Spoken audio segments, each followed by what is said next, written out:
rastreando las huellas ajenas, sé abrirme camino para ir donde quiero. A partir de este momento usted sintoniza un programa que tratará temas del poder real. Ya queda con ustedes su conductor, Dr. Gustavo Salle. Que soy duro de boca y no me asujeta ni un pelo. Buen día, ¿qué tal amigos? El gusto de estar nuevamente con ustedes. Nos acompaña hoy el doctor Enrique Viana y también el amigo Mateo Echegoyen, que está haciendo la filmación de la audición para luego subirla a su página de Facebook y posteriormente a Twitter, para que sea accesible a aquellos que, bueno, en este horario no pueden dispensarnos tiempo para escuchar nuestras alocuciones.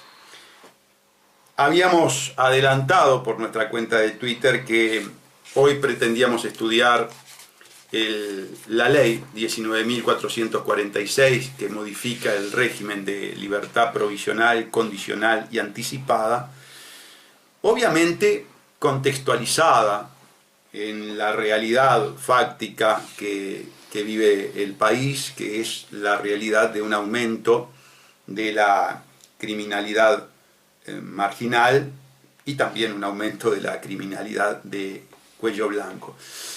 Curiosamente, voy a comenzar la audición haciendo referencia a una nota que procede de la BBC y que refiere a la situación de Holanda. La nota comienza con el título "La insólita crisis de Holanda, la escasez de delincuentes". Y dice así: mientras que la mayor parte del mundo no sabe cómo lidiar con el hacinamiento en las prisiones, Holanda tiene el problema opuesto: poca gente a la cual encerrar. En los últimos años, 19 cárceles han cerrado y el año que viene otras más lo harán. ¿Cómo lo lograron y por qué hay algunos que piensan que eso es un problema?, dice la nota. Y luego comienza a relatar anecdóticamente lo que es la vida en una prisión, ¿verdad?, con escasos reclusos que pueden utilizar inclusive cuchillos, aun cuando están cumpliendo penas por delitos violentos. Hay todo un relato del alcalde de la prisión, Hans Roloff van der Spoel, que, bueno, nos habla de los planes de rehabilitación para los individuos violentos, los planes de terapia para los que se encuentran afectados por una adicción a la droga, y todo un panorama que para nosotros, los sudamericanos, parece absolutamente de ciencia ficción, habida cuenta de que nosotros estamos acostumbrados a los campos de concentración con una institucionalización de la pena de muerte privada, es decir, la pena de muerte que se aplica entre los reclusos, y se tolera, ¿verdad?, y yo diría que hasta se promueve por parte de un gobierno que en el pasado habló y escribió sobre los derechos humanos, ríos de tinta y horas de retórica, pero que cuando llegó a la práctica borró con el codo todo lo que escribió con la mano. Dentro de esas incongruencias, dentro de esas contradicciones, se encuentra, por supuesto, la ley 19.446. A nosotros no nos sorprende que de parte de los partidos tradicionales exista la política de ocuparse de los problemas sociales, entre ellos la criminalidad, cuyos elementos causales, cuyos factores criminógenos emanan o son inherentes a la política económica, a la política cultural, a la política educativa, a la política social, a la política de medios, con represión. Lo hemos dicho hasta el cansancio. Es lo que saben hacer los sistémicos. Los sistémicos saben que el sistema genera indefectiblemente, ineluctablemente, ignorancia, exclusión, barbarización, lumpenización. En ese caldo de cultivos, naturalmente, la conducta delictiva, la conducta antijurídica, se encuentra alentada. Si a eso sumamos aspectos culturales, como por ejemplo lo que tiene que ver con nuestros espacios televisivos, con una permanente estimulación de los desvalores y de la violencia, llegamos a la tormenta perfecta que vive el país. Vuelvo a repetir, de los partidos tradicionales, palo y represión, no me extraña en absoluto. Ahora, de los travestidos ideológicos, de aquellos que durante la década del 60, 70 y 80 y parte del 90 dieron cátedra y pontificaron con respecto a la etiología de la criminalidad y también llenaron páginas y páginas dando soluciones porque tenían solución para todo. Y esa es la verdad. El intelectual de izquierda tenía la solución para todo. Desde el hombre nuevo a las soluciones económicas más perfectas que uno pueda imaginar. Bueno, obviamente ustedes saben, se les derrumbó todo, se cayó toda la estantería. Y entonces los que nos gobiernan, aun cuando siguen con el carterito de izquierda, han recurrido a las viejas recetas represivas de la que antes era identificada como la extrema derecha. En ese contexto y con esta filosofía se está legislando en nuestro país con respecto al aumento de la criminalidad marginal, la criminalidad de la pobreza, no con respecto a la criminalidad de los gobernantes, no con respecto a los, permítanme la expresión popular, un poco descomedida, no con respecto a los coimeros, no con respecto a los ladrones encaramados en el gobierno. Paradójicamente, esta ley, la 19446, es una ley paraguas. Una ley paraguas para los ladrones de ANCAP, para los ladrones de las empresas privadas con dinero público, para algunas causas en trámite donde solamente se penalizó a los privados, cuando todo el gobierno debería estar con traje naranja, presos, me refiero al caso Pluna, todo el gobierno, todos caminando por el patio del CONCAR con los cortes carcelarios, por enfrentarse en una lucha tipo medieval, pero, como la ven venir, con la complicidad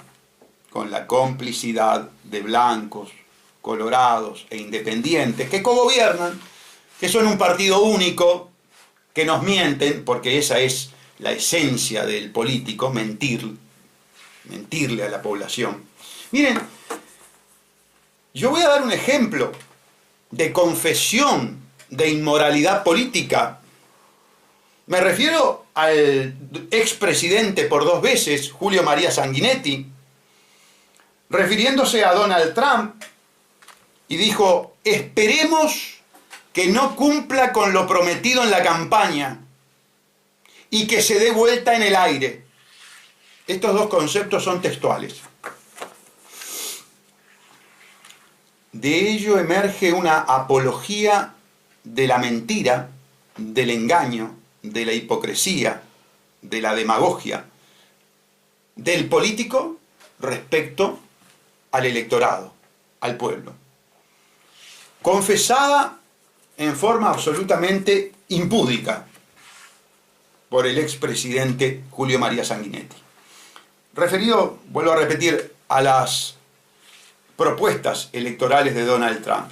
No importa aquí analizar si son demenciales, si son xenófobas, si son machistas, no es el tema. El tema es esa incitación, esa apología de la mentira durante la campaña electoral que, sin lugar a duda, emerge de estos conceptos que refirió públicamente el expresidente Julio María Sanguinetti.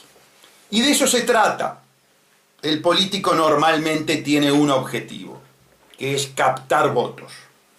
A como dé lugar, con mentiras, con engaños, con hipocresía, diciendo una cosa y haciendo la otra. Y eso resulta mucho más tangible y objetivo con el discurso de la izquierda. Con la forma en que la izquierda, es decir, el fraude amplio, que se llama de izquierda, llega al poder.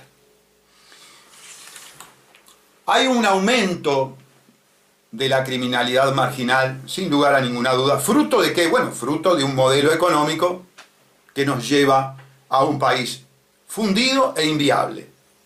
País que su deuda externa actualmente ya supera los 55.000 millones de dólares, que tiene un déficit crónico permanente de 1.800 millones de dólares por año, que hay que salir a pedir prestado, y que por lo tanto no puede invertir, no puede destinar dinero a ninguno de los cometidos esenciales del país. Y al no invertir en los cometidos esenciales del país, hay una degradación total de la sociedad. Estamos en una sociedad barbarizada, en una sociedad primitiva.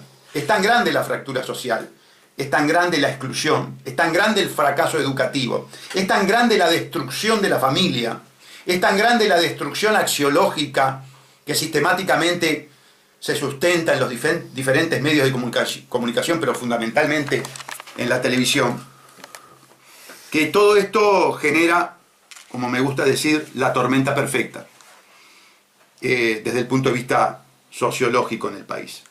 ¿Qué hacen los políticos responsables de la tormenta perfecta? ¿Qué hace el político que es causa del problema y de ninguna manera la solución? Por eso jamás esperen que del chiquero de la Aguada, del verdadero chiquero de la Aguada, que es hoy el Parlamento, pueda emerger soluciones. Son el problema. Ahí está el problema. Es más, este tipo de leyes, como ustedes verán, evidencian que ellos saben que son el problema y legislan para protegerse. Porque de existir una justicia efectivamente independiente, valiente, imparcial, más de uno estaba también preso. ¿Por qué? Bueno, porque han legislado criminalmente. Porque la regasificadora, por ejemplo, es el fruto de una legislación criminal. Yo siempre lo recuerdo. ¿Se acuerdan la gauchada para los peiranos? La que presentó Abreu, haciéndosela a Gonzalo Fernández, defensor en ese expediente. Bueno, ese tipo de cosas, el político las prevé, no es bobo. Entonces saca la ley 19.446. Palo y represión para el pobre. Y distintos institutos libertarios para el empresario y el gobernante corrupto.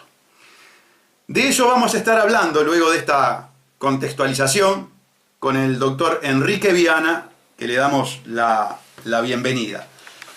Bienvenido, Enrique. ¿Qué tal, Gustavo? Aquí estamos con la ley 19.446. Sí, correcto. No sé cómo prevés abordar la temática, si es leerla, en principio, por lo menos los artículos más importantes. Sí. Ahí está. Yo creo que esta ley es parte de un conjunto, ¿no?, que hemos venido denunciando desde hace mucho tiempo, ¿no? Correcto. Es parte del nuevo proceso penal, es parte de la modificación del estatuto de los fiscales y es parte de las últimas modificaciones al nuevo proceso penal que todavía no han sido puestos en funcionamiento, que derivan de la ley muy reciente también, 19.436, modificativa de ese nuevo proceso penal que todavía no entró en vigencia. Y ya lo modificaron. Y ya lo modificaron, con lo cual se reitera un poco un procedimiento que a mi juicio es sumamente tramposo, porque a ti te dicen que una ley sale con determinadas características,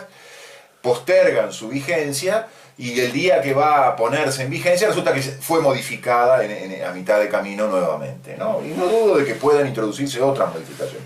Bueno, esta ley fíjate tú la distancia muy corta entre las dos leyes, 19436 y esta que pretendemos analizar hoy, 19446. Son dos leyes muy inmediatas que forman parte del paquete de leyes que fueron negociadas, entre comillas, en el edificio de presidencia, ¿no? En aquellas famosas reuniones televisivas prácticamente, por todos los partidos. Ahí está.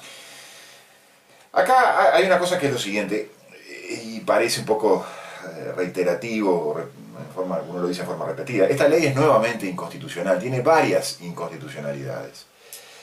Es como bien dices tú, una ley que por un lado te dice una cosa y por otro lado te dice otra, ¿no? Ah, qué raro. Es una ley que coloca, yo no sé si la política, pero coloca la discrecionalidad por encima del derecho, ¿no? Le da una gran discrecionalidad a los agentes que van a, en definitiva, hacerla cumplir a esta ley, ¿no? Por un lado, la ley tiene, lo que tú bien decías, una quita de un beneficio. Y yo voy a insistir con la expresión beneficio, porque la propia ley lo usa. Dice, el beneficio de la libertad provisional, condicional o anticipada, no será de aplicación en casos de reiteración, reincidencia o habitualidad, indistintamente en los siguientes delitos y bajo las circunstancias previstas a continuación. Y hace una enunciación de delitos: violación, lesiones graves cuando hay peligro de vida, lesiones gravísimas, hurto cuando concurran las agravantes, rapiña, extorsión, secuestro, homicidio y sus agravantes, los delitos de drogas y los delitos de lesa humanidad, que yo los colocaría en un renglón separado. Pero los primeros, toda la primera enunciación de delitos, son los que la doctrina norteamericana denomina los street crimes, es decir, los delitos de la calle. Yo lo llamo delitos de la marginación. Sí, correcto, o se puede hablar de los delitos que habitualmente cometen la clase media y la clase baja, pobre. Exactamente. A esos delitos se les quita el beneficio de la libertad provisional, condicional y anticipada cuando se den en hipótesis de reiteración real, de reincidencia y de habitualidad. Ahí empezamos con los problemas de las inconstitucionalidades, ¿no? Esa es la primera parte de la ley. Analizar la segunda, que también tiene inconstitucionalidades. Al mismo tiempo hay que tener en cuenta que esta ley establece en su último artículo la aplicación inmediata de estas normas. Otro grave problema. Otro grave problema que roza con la constitucionalidad. ¿Qué quiere decir la aplicación inmediata? Que se aplica a los procesos en trámite. Es cierto, las normas, tanto el Código General del Proceso, que rige el proceso civil, como el Código del Proceso Penal vigente, como incluso, vamos a ver el interesante, el nuevo Código del Proceso Penal, establecen que las normas procesales por lo general son de aplicación inmediata. Lo que sucede es que esta ley, que si bien contiene normas procesales, terminan afectando el derecho sustantivo, porque en este artículo primero que leímos, por ejemplo, suprimen un beneficio, nada menos que el beneficio que hace ¿a qué? A la libertad, a la posibilidad de que una persona sometida a proceso y procesada con prisión o sometida a la medida cautelar de la prisión tenga la posibilidad de una libertad en la duración de ese proceso, ya sea antes de la sentencia, una libertad provisional, o sea con posterioridad a la sentencia de condena, una libertad condicional o una libertad anticipada. Primera cosa, este artículo choca en principio y en relación a la libertad provisional, que es aquella que se obtiene, que se puede obtener antes de la sentencia, antes que quede ejecutoriada la sentencia de condena, choca con el artículo 27 de la Constitución. El artículo 27 de la Constitución dice que en cualquier estado de una causa criminal de que no haya de resultar pena de penitenciaría, esto es importante explicarlo, los jueces podrán poner al acusado en libertad dando fianza según la ley. En el fondo de esta ley hay una intención de modificar aquel concepto tan sabido para los que hicimos derecho penal, de la diferenciación entre las penas de penitenciaría y las penas de prisión. Nosotros tenemos una diferenciación que supone lo siguiente a partir de este artículo 27, que cuando se avisora una pena de penitenciaría, cuando se acusa por una pena de penitenciaría, o en definitiva cuando se dicta una sentencia de penitenciaría, que tienen por norma del Código Penal un mínimo de 2 años, la persona tiene que indefectiblemente cumplir la condena en prisión. Por ello es que en las medidas cautelar siempre va a ser de prisión. Ahora bien, esta quita del beneficio en función de que ese individuo tenga un delito anterior, con sentencia o sin sentencia, porque es otro problema también, si tiene un delito anterior con una sentencia ejecutoriada, estaremos en el caso de la reincidencia. Si no la tiene, estaremos en el caso de la reiteración, y eso también tenemos que dedicarle un pequeño capítulo, que parezca muy técnico, pero un pequeño capítulo. En función de esa circunstancia, se le quita al individuo el derecho a la libertad provisional en un primer momento. Eso es ir contra el artículo 27, porque el artículo 27 no incluye este mayor rigor que sí incluye La ley. la ley. Claro. La ley es más rigurosa para estos delitos, aclaramos, en el caso de reiteración, Que el constituyente. que el constituyente. O sea, que coloca un requisito adicional que la Constitución no estableció. No lo puede hacer. No lo puede hacer. No lo puede hacer. No lo puede hacer. Segundo problema. Esto choca con el artículo 27, pero hay un segundo problema, que alguna vez fue analizado por esa doctrina a la que tú hiciste mención, que era la doctrina progresista, la doctrina por lo general de los partidos de izquierda, pero no solo de los partidos de izquierda, sino de los intelectuales de izquierda, de los juristas de izquierda. Recuerdo, por ejemplo, a Zaffaroni, que siempre sostuvo algo con lo que yo siempre estuve de acuerdo, que la reincidencia era inconstitucional. Claro. Porque la reincidencia supone violar el principio de non bis in idem. Se castiga a la persona cuando comete el primer delito, y cuando comete el segundo delito, se lo vuelve a castigar con un plus de pena por haber cometido un delito anterior. Con lo cual el individuo tiene la pena del delito primero y un plus de pena en el delito segundo. Siempre se ha dicho por la doctrina, yo comparto esa tesis de la inconstitucionalidad de la reincidencia. Ahora eso se borró. Se borró porque la reincidencia se toma como un elemento. Pero peor, se tomó la reiteración.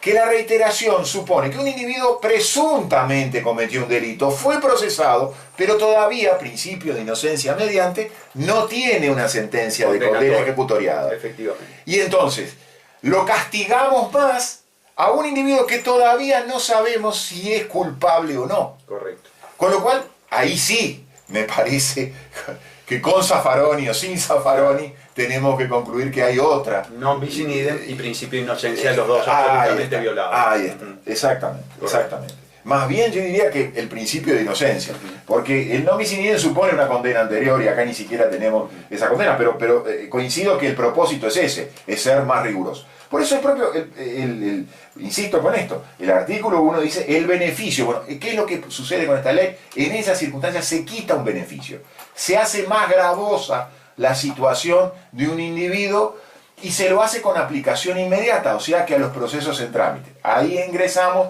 a otra inconstitucionalidad, que es la retroactividad que supone esta ley por el principio famoso de la interpretación, que la interpretación no puede ser in malam partem, o sea que no puede ser para perjudicar exactamente. Curiosamente, repasando todas las normas procesales que mencionábamos, el CGP, el Código Penal, el Código de Procedimiento Penal vigente, el nuevo Código de Procedimiento Penal, el Código Penal, que también establece disposiciones en tal sentido, si bien todos hablan de penas, de nuevos delitos, o nuevas penas o penas más gravosas, y no incluyen aspectos como este específico, obviamente, el nuevo CPP en su artículo 15 en su artículo 16 dice expresamente cualquier otra circunstancia que perjudique la situación de una persona sometida ya a proceso, ya con un proceso en trámite. O sea que esta previsión de esta ley de quitar ese beneficio con un supuesto efecto de aplicación inmediata, pero que se transforma en una aplicación retroactiva, iría contra el nuevo Código del Proceso Penal. Exacto. Para que tú veas. Iría contra los principios generales que mencionábamos, iría contra un texto específico nuevo que todavía no está vigente, con lo cual agrega una complejidad mayor al y demuestra absoluta incongruencia, demuestra torpeza técnica en la forma, incapacidad, ineptitud a la hora de legislar. Y eso es muy importante, amigos. Eso justifica que nosotros hablemos de caquistocracia, es decir, del gobierno de los peores. Este tipo de legislación es una legislación con unas carencias técnicas brutales, justamente proceden de un parlamento mediocre, de un parlamento que lo único que sabe es, frente a políticas que generan mayor delincuencia, aplicar el palo y la represión, la criminalización de la pobreza. Esa frase tan de izquierda que tantas veces la articularon individuos como Astori, Vázquez, Mujica, la criminalización de la pobreza. Bueno, eso es lo que se está haciendo con la ley 19446. Tenemos que ir a una pausa y volvemos.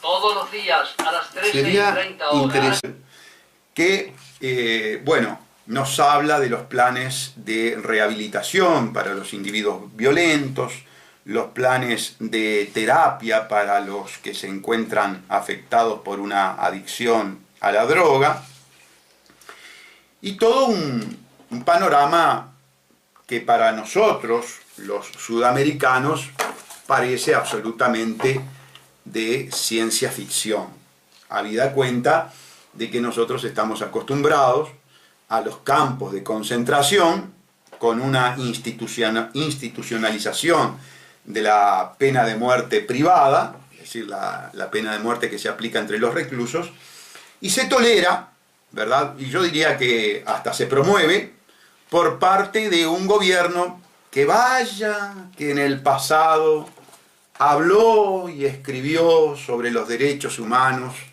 ríos de tinta y horas de retórica, pero que cuando llegó a la práctica borró con el codo todo lo que escribió con la mano. Dentro de esas incongruencias, dentro de esas contradicciones, se encuentra, por supuesto, la ley 19.446. A nosotros no nos sorprende que de parte de los partidos tradicionales exista la política de ocuparse de los problemas sociales, entre ellos la criminalidad, cuyos elementos causales, cuyos factores criminógenos emanan o son inherentes a la política económica, a la política. Despreciando las huellas ajenas, sé abrirme camino para ir donde quiero. A partir de este momento usted sintoniza un programa que tratará temas del poder real. Ya queda con ustedes su conductor, Dr. Gustavo Salle. Que soy duro de boca y no me asujeta ni un pelo. Buen día, ¿qué tal, amigos? El gusto de estar nuevamente con ustedes. Nos acompaña hoy el doctor Enrique Viana y también el amigo Mateo Echegoyen, que está haciendo la filmación de la audición para luego subirla a su página de Facebook y posteriormente a Twitter, para que sea accesible a aquellos que, en este horario no pueden dispensarnos tiempo para escuchar nuestras alocuciones. Delincuentes. Y dice así: mientras que la mayor parte del mundo no sabe cómo lidiar con el hacinamiento en las prisiones, Holanda tiene el problema opuesto: poca gente a la cual encerrar. En los últimos años, 19 cárceles han cerrado y el año que viene otras más lo harán. ¿Cómo lo lograron y por qué hay algunos que piensan que eso es un problema?, dice la nota. Y luego comienza a relatar anecdóticamente lo que es la vida en una prisión, ¿verdad?, con escasos reclusos que pueden utilizar inclusive cuchillos, aun cuando están cumpliendo penas por delitos violentos. Hay todo un relato del alcalde de la prisión, Hans Roloff van der Spoel. Habíamos adelantado por nuestra cuenta de Twitter que hoy pretendíamos estudiar la ley 19.446 que modifica el régimen de libertad provisional, condicional y anticipada, obviamente contextualizada en la realidad fáctica que vive el país, que es la realidad de un aumento de la criminalidad marginal y también un aumento de la criminalidad de cuello blanco. Curiosamente, voy a comenzar la audición haciendo referencia a una nota que procede de la BBC y que refiere a la situación de Holanda. La nota comienza con el título "La insólita crisis de Holanda, la escasez de